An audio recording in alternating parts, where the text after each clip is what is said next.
Good day. Tonight, we're diving into one of the most striking moments from the latest congressional hearing with former Florida Attorney General Pam Bondi. If you're new here, make sure to subscribe so you never miss a deep dive into the stories shaping our country. Thank you, Mr. Chairman. Thank you, Mr. Chairman.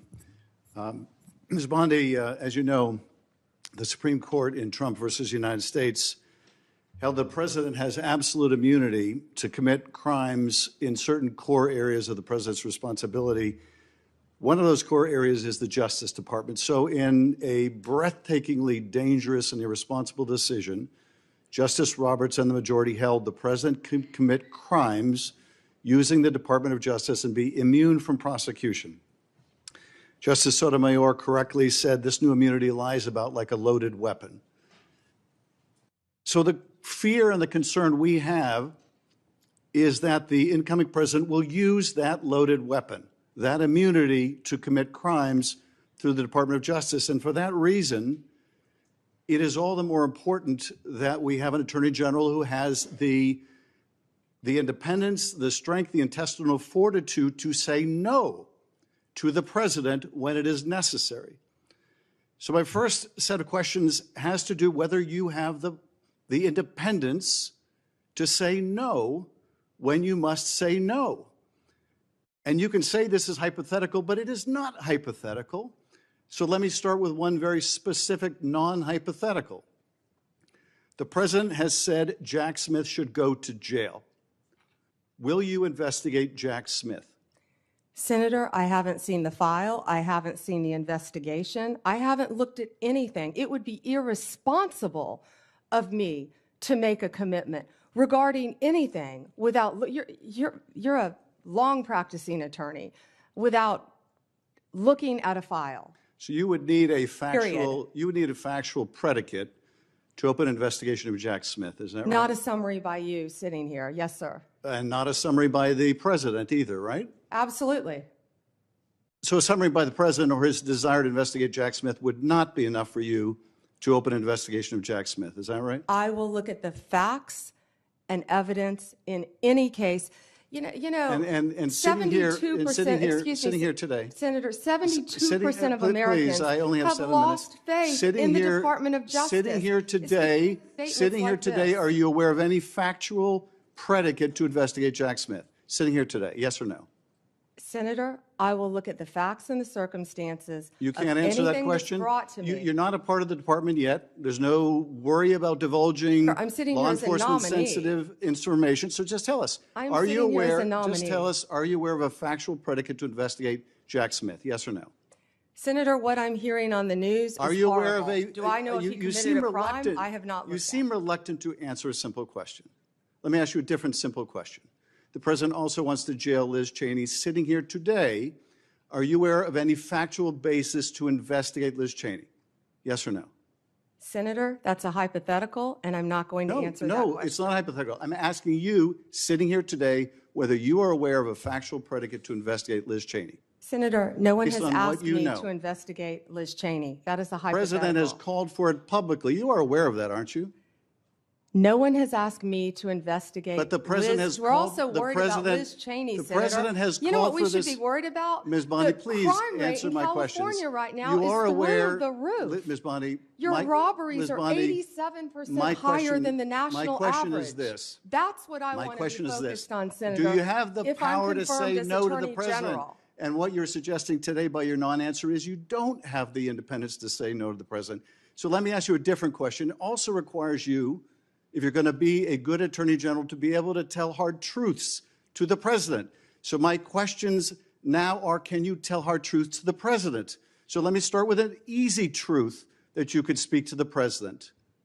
Can you tell us, can you tell him that Donald Trump lost the 2020 election? Can you say that? Do you have the independence to say that? Do you have the gravitas, the stature, the intestinal fortitude to say, Donald Trump, you lost the 2020 election? Can you tell us that here today? Senator, what I can tell you is I will never play politics. You're trying to engage me in a gotcha. I No, I'm won't just do it. asking you a simple I question. won't play If you can politics speak truth with any to ongoing power. So let me ask you investigation, another. like you did let me- leaking your let me ask colleague you- Devin Nunes's memo. If you can't answer the question, let me ask you a different, what should be a simple truth, not a hard one. Was there massive fraud affecting the result of the 2020 election? Yes or no? Senator, I'm glad you asked that question. If you'll let me answer what I saw in Pennsylvania. No, I asked a simple question about massive fraud. I can only tell you what I saw in Pennsylvania. I know you want to answer a different question, but my question is, can you tell us whether there was massive fraud affecting the results of the 2020 election? Yes or no? Was there I or can was there tell not? you what I saw when I went That's as an not my, advocate that's to not the my campaign. question. So you can't answer that question. You can't speak that even easy truth to us, let alone to the president. So let me ask you a different question. It will also be important that you give good advice to the president. Are you prepared to advise the president not to pardon people who beat police officers? Senator, as I said, the pardons are at the direction of the president. We will look and we will advise. I will look at every case on a case. so Let me you'll finish. look On a case-by-case Okay, basis. okay, good. And I abhor violence to police officers. Follow up with that. So will it be your advice to the president, Mr. President, I know you said you want to issue hundreds of pardons on day one. Will it be your advice to the president? No, Mr. President, I need to go over them on a case-by-case basis. Do not issue blanket pardons. Will that be your advice to the president? Senator, I have not looked at any of those files. If confirmed, I will look at the files And for will the you be able to pardons, as well will as you the be able to ongoing review investigation. hundreds of cases on day one?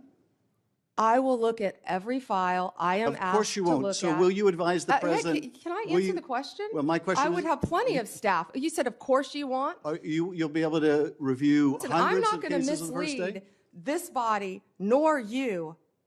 All right, let me ask another question. You don't want to answer that. Let me ask You were another question. censured by It will Congress, also- Senator, for it will comments just also- like this that it are will so reckless.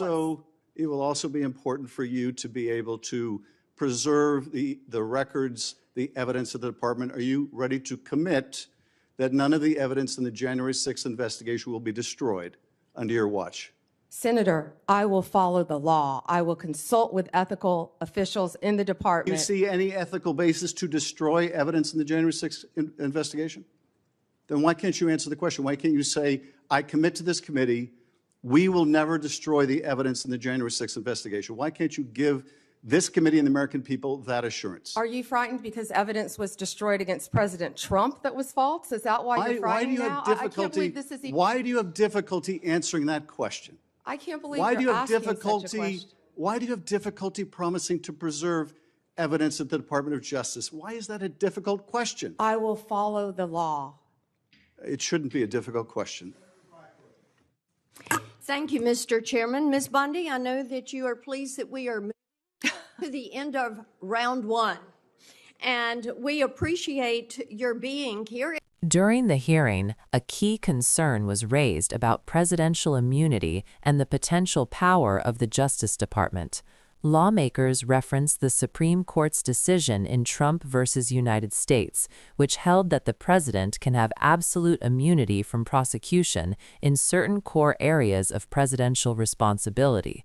In practical terms, this means that, under some circumstances, a sitting president could commit crimes using the Justice Department and remain legally shielded. That's right, absolute immunity in a core area of responsibility.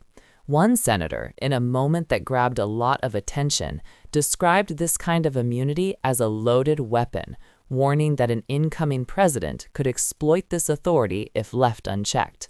The senator emphasized that this makes the independence of the Attorney General not just important, but essential. We need an Attorney General with the courage, integrity, and strength to say no when necessary, even hypothetically, to prevent misuse of that power. Now here's where the discussion gets both fascinating and educational. Many people don't fully understand what presidential immunity really means. It's not a blanket pass for all actions. It's a legal shield that applies in very specific, narrowly defined circumstances related to official presidential duties. But what's new here, and what worries lawmakers, is the Supreme Court's framing of that immunity in a way that could, in theory, allow a president to influence the Justice Department without fear of prosecution.